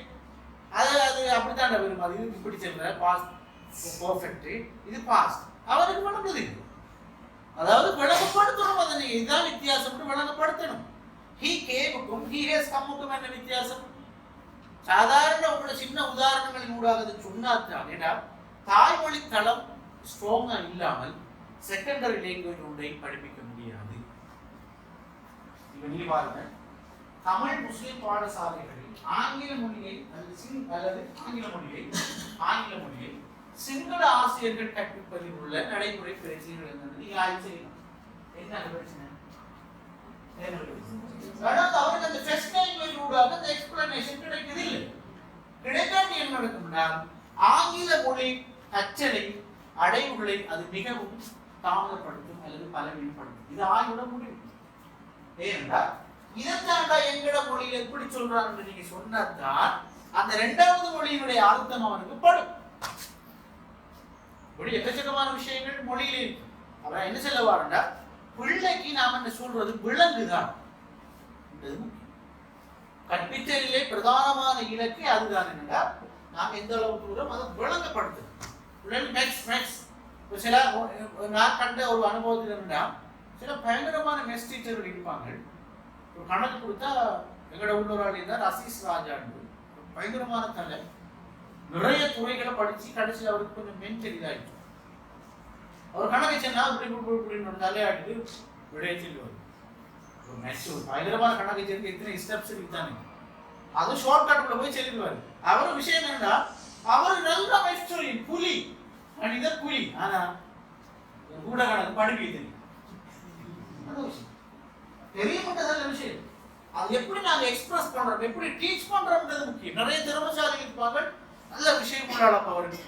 ஆனா அவருக்கு என்ன, எங்களுக்கு இதை தொடங்கி எவ்வளத்தை முடிக்கிற, என்னென்ன ஸ்டெப்ஸ்ல இதை கொண்டாடுற விஷயம் அவருக்கு முடியும். ஆகவே அவருக்கு ஒரு டீச்சரா இருக்கிற சப்ஜெக்ட் தெரியும் எல்லாரும் டீச்சர் இல்லை. அது பிள்ளைகள் விளங்குற சாதாரண ஒவ்வொரு ஸ்டெப்ஸ்லையும் எளிய மொழிநடையும் சிறப்பாக தேவையான அளவு டோனை கூட்டி குறைச்சி இந்த டோன் இருக்கிட்டான ஒருவருடைய ஒரு ஆசிரியருடைய இந்த சில்வர் டோன், அவருடைய அந்த வெள்ளி நாக்கு இன்னுண்டாக பேசினால் நீ பாருங்க, சாதாரணமாக சில ஆட்கள் சப்ஜெக்டே இல்லை, ஆனா அந்த விஷயத்துக்காக மக்கள் போவாங்க. அவருடைய டோன், அவருடைய பொலின்ஸ், அவருடைய பாடி லாங்குவேஜ், நீங்க கண்டிப்பாக படிப்புகிற நேரம் அந்த பாடி லாங்குவேஜை கையாளணும். என்றால் நீங்க சும்மா அப்படியோ இருந்துக்கிட்டு இந்த முஸ்லிமோட இருக்கிற டவுட் வர மாதிரி படிச்சாரு, நீங்க கையில அசைக்கணும், நீங்க அசையணும், யூ ஹேவ் டு மூவ். நீங்க கிளாஸுக்கு பின்னாடி போங்க, பொருளாதார பாருங்க, எல்லாரையும் பாருங்க, ஆக குறைய அங்காளஞ்சர் பார்க்கணும், கூட அப்படி பாருங்க. அப்ப அவருக்கு விளங்கு பிரைட், நான் அங்காளஞ்சர் பார்க்கிறேன், எல்லாம் சார் எல்லாம் பார்த்து கொண்டு இருக்காரு. பாடி லாங்குவேஜ், கையை நீங்க அசைக்கிறது இப்படிங்கிறது, இந்த மாதிரியான விஷயங்கள் எல்லாம் ஸ்டிமுலி சேஞ்ச். நான் உண்ட விளங்கணும், எப்பையும் ஒரே மாதிரியாகவே நாங்கள் வகுப்பறை படிப்பிக்கிறோம் என்றால் அண்ணா பிள்ளைகள் கவனச்சிகள் அவர்களுக்கு சலிப்பு. அது ஏதோ சின்ன சின்ன சேஞ்சாக கொண்டு வர வேண்டும். நீங்க கிழமையில ஒருக்கா அல்லது மாசத்தில் ஒருக்கா வேணும், ஒரு நிழல் உள்ள ஒரு மருத்துவ கிழமை படிப்பிக்கிற ஒரு சிஸ்டம் கொண்டு ஏதோ ஏதோ ஒரு சேஞ்ச். அல்லது நீங்க வளமையா தொடங்குறத விட பிள்ளைகிட்ட சில கொஸ்டின்களை கொடுத்து நீங்க அதை டிஸ்கஸ் பண்ணுங்கன்ற ஒரு டைப் கொடுத்து அப்படி ஏதோ ஒரு டெக்னிக்ஸை நீங்கள், நான் தான் ஊர்ல போய் எங்கே கண்டி சைடில் போய் அது கல்வி தொழில்நுட்பம் எவ்வளவு மாறுது, கிடைக்கிற வகுப்புல சிஸ்டம்ல போனாங்க, மருந்துகளை அது போய் எப்பயாவது படிப்பீங்க, ஒரு டீச்சரோட நீங்கள் கேட்டால் மருந்துகளை படிப்பீங்க சொல்லி பத்திரிக்காவுடைய அதில் நாங்கள் அப்படிலாம் அப்படியே யோசிக்கிறோமே ஒழிய அந்த நான் சொல்ல வர விஷயம் என்ன நாம என்ன புரியுது. ஆகவே ஏதோ ஒரு வகையான ஒரு சேஞ்ச், ஒரு சேஞ்ச் ஒன்று வேணும், வேணும். இது எப்பயும் அதே பணதான் வந்தா அப்படி வெள்ளடினாலும் ஒதுக்கி போறா. ஏன் சொல்றேன், இன்று மாணவர்களுடைய இந்த அட்டென்ஷனை சிதறடிக்கக்கூடிய காரணிகள் கடந்த நூற்றாண்டை விட பன்மடங்கு பெருகி இருக்கிறது.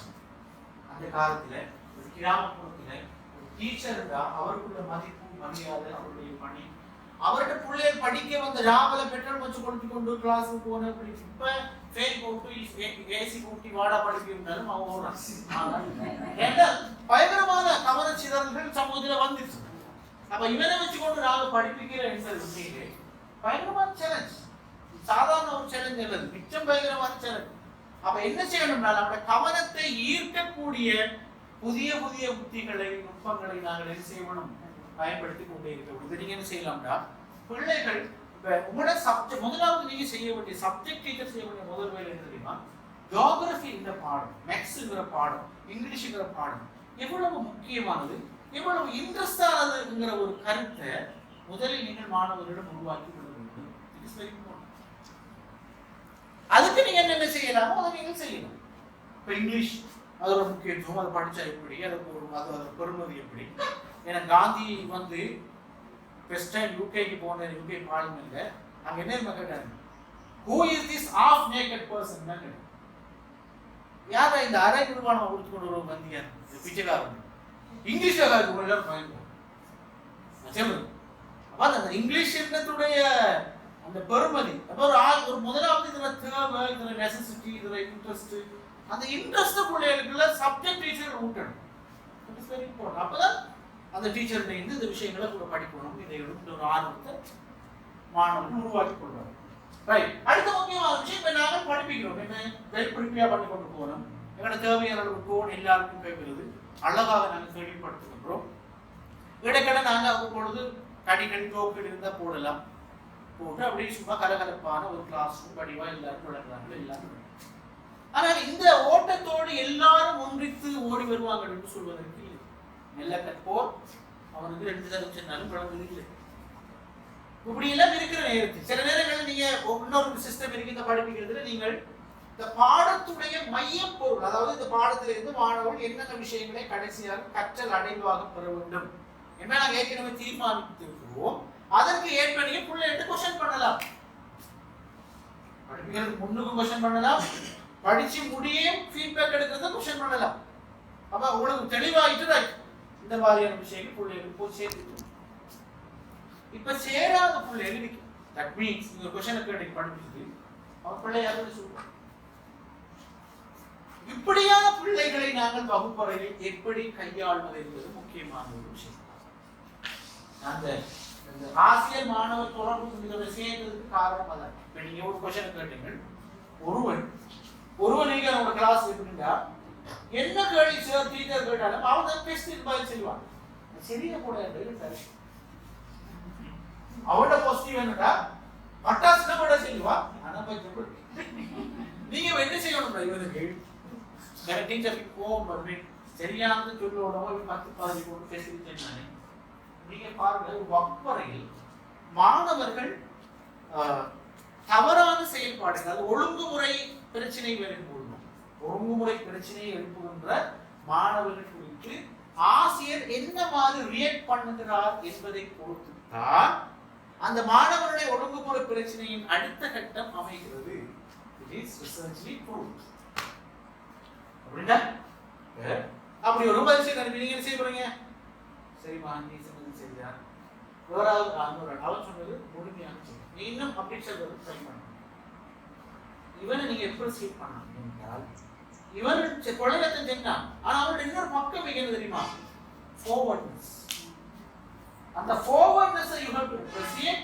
செகண்ட் அவனுக்கு கைட் பண்ணுங்க, அவர் மாதிரி சொல்றதுக்கு நீங்க ட்ரை பண்ணுங்க. that's all. டேய் எப்பே ஒண்ணா பச்சை போயிட்டான் கடா குடா நேரத்துல போய் இந்த பேஜ மீறி நாம தெரியாது நான் உடனே ரெண்டு செல்லமா என்னங்கன்றால் அண்ணா அவரோ முதலாவது நீங்க நினைச்சுக்கொள்ளுங்க, உங்களுக்கு முன்னாடி இருக்கிற 40 ஸ்டூடண்ட்ஸும் உங்களுக்கு ஈக்குவல்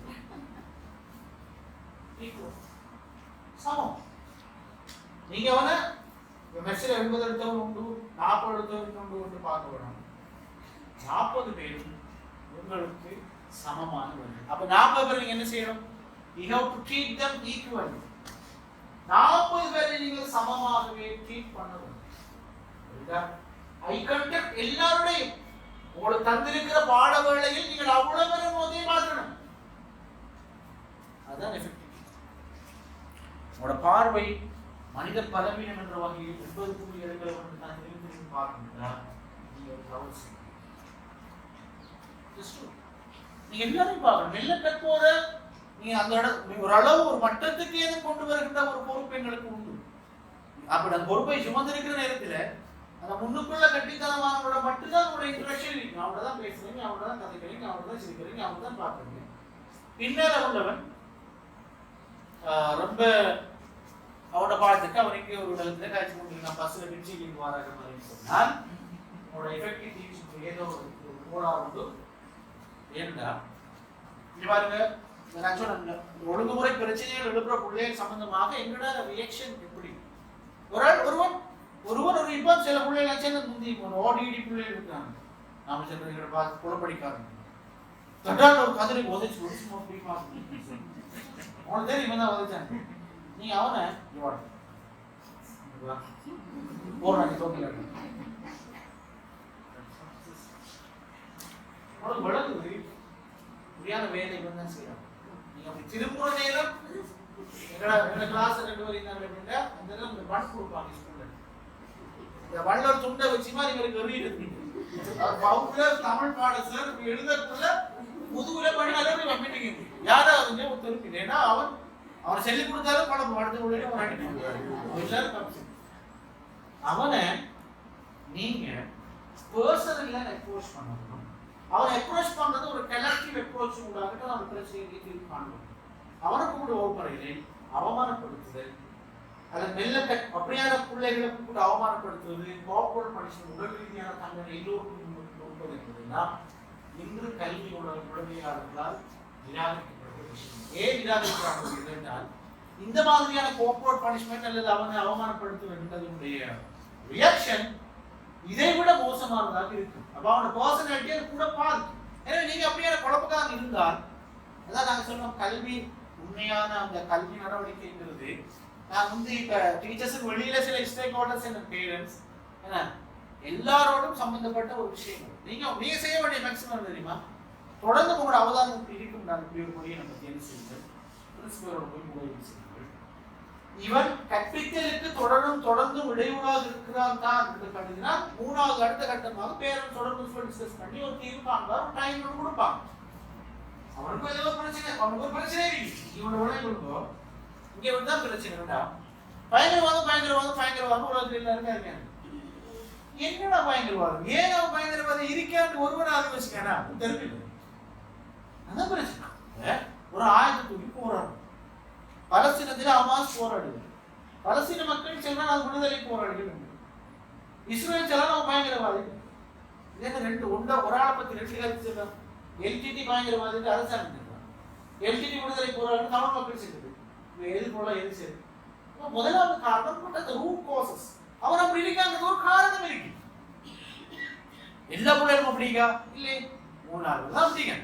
அப்புறம் காரணம் இருக்கு. என்ன காரணம்? அந்த காரணத்தை கண்டுபிடிச்சு அதுக்கு நாங்க கியோ பண்றதுதான் அதுக்குரிய வேலையை. அவனை கூடிய அவனுக்கு அடிக்கிறது, ஏசுறது, அவனுக்கு அப்படி பேசுறது, அவன் மட்டம் கட்டுறது, அது மட்டும் சொல்யூஷன். நீங்க அதுல ஜீரோ என்கேஜ்மெண்ட், அதுல நீங்க ஈடுபடவே வேண்டாம். நீங்க அப்படி அவதானிச்சீங்கன்னால் பரிதாபப்படும். இவன் எப்படி மாத்தலாம், ஏன் இவன் இப்படி கண்டு யோசிங்க. அவரை கூப்பிட்டு தானே என்ன மாணவனுக்கு என்ன பிரச்சனை பேசுங்க, அவர் வீட்டு சூழலை பற்றி பாருங்க. ஏன்னா அவருடைய நடத்தையில இப்படி பல்வேறுபட்ட விஷயங்கள் வந்து செல்வாக்குள்ளதாக இருக்கிறது. எனவே நாங்கள் கண்டிப்பாக அந்த முற்றாக நாங்கள் அவரை ஒதுக்குகின்ற ஒரு நிலைக்கு ஒரு நாளும் நாங்கள் போய் முடிக்கிறோம். ரைட். அதுல உள்ள முக்கியமான ஒரு விஷயம் தான் என்றால், நோடிங்ஸ் என்ற ஒருவர், நோடிங்ஸ் ஒரு தியரி சொன்னார், தியரி ஆஃப் கேர். அதாவது ஒரு ஆசிரியர் எப்பொழுதும் முன்னால் இருக்கின்ற மாணவர்களை கேர் பண்ணுகின்றவராக இருந்தார். தட் மீன்ஸ் நான் தான் ஏற்கனவே சொன்னேன், அதாவது உலகத்துல அந்த பின்லாந்தில் நடந்த ரிசர்ச்ல முடிவு என்ன கேட்டால், மாணவர்களுக்கு நம்பிக்கை ஊட்டி கற்பிக்கின்ற ஆசிரியர்கள் தான் உயர்ந்த பொறுப்புகளை அடைவதற்கு காரணமாக இருக்கிறார். நோடிங் சொன்ன தியரி என்றால், ஒரு மாணவன் தவறளிச்சானா அவரை நீங்க வன்முறையாளனாக குற்றவாளியாக பார்க்க வேண்டாம். அவனை பரிதாபத்தோடு அவனுடைய செயல், அவனுடைய நடவடிக்கை மாற்றி அமைப்பதற்கு நான் என்ன செய்யலாம் என்ற கண்ணோட்டத்தோடு நீங்க அவனை பார்த்தீங்கன்னா உங்களோட கிளாஸ் ரூம் நீங்க பெஸ்டா மேனேஜ் பண்ணலாம், எஃபெக்டிவா நீங்க என்ன செய்யலாம், டீச் பண்ணலாம். ரைட். அப்ப சார் நேரங்களை பார்த்து கொண்டிருக்கிறார். நிறைய இந்த கற்பித்தல் தொடர்பான நிறைய தியரிஸ் இருக்கு. அதுல நிறைய நாங்கள் எடுக்க வேண்டிய பகுதிகள் நிறைய இருக்குது. ரைட்.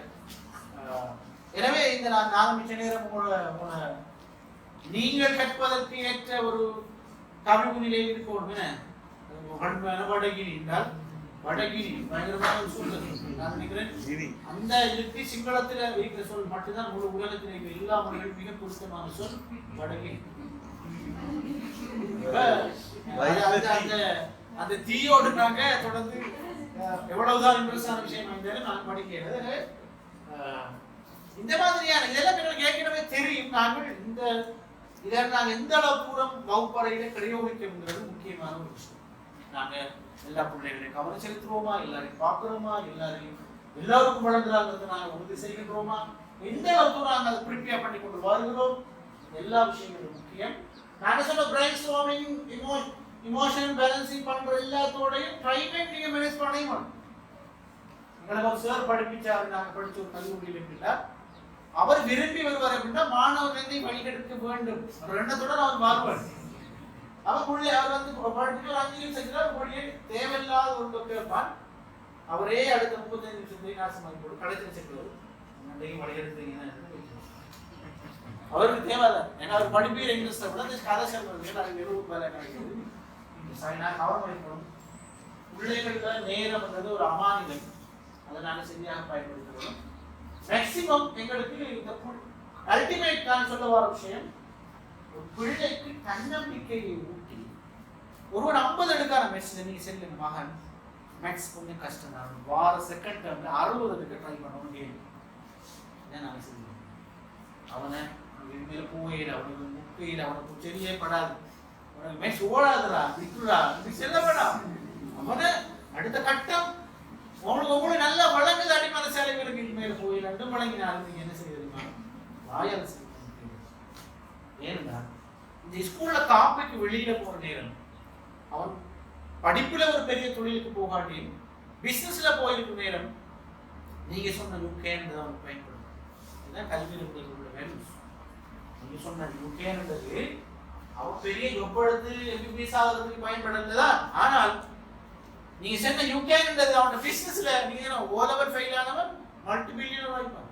உலகத்தில் அப்படிதான் பில் கேட்ஸ் ஃபர்ஸ்ட் டைம் ஸ்கூல்ல இங்கிலீஷோ மேத்ஸோ ஃபெயில் அவரை வகுப்புல ஆக கூட மார்க்ஸ் எடுத்தார் செல்லாது அவர் இந்த கம்பெனில ஒரு மேனேஜரா இருக்கார் நான் கம்பெனில நல்ல இருக்கிறேன் ஸோ எங்களுக்கு அதான் நாங்கள் கவனம் பண்ணுவோம் எங்களால் யாரையும் ஒரு மாணவன் உடல் ரீதியாக பாதிக்கப்பட்டு ரெண்டாவது மேக்சிமம் அவருக்கு வழங்கப்படுறதுக்கு நான் முயற்சி செஞ்சுக்கிறேன் ஸோ எஸ்கிஸோட சம்பந்தப்பட்ட விஷயங்கள் எல்லாம் எக்கச்சக்கமாக இருக்கு இன்ஷால்லா இன்னொரு கட்டத்தில்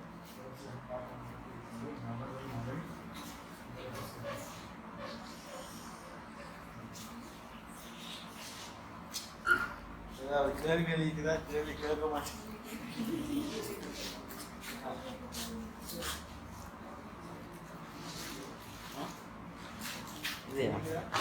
ஒரு 1990ஆம் ஆண்டு பொஸ்னியா என்ற ஐரோப்பிய நாட்டில் அவர்களிடம் கேட்பதற்கு 1000 கேள்விகள்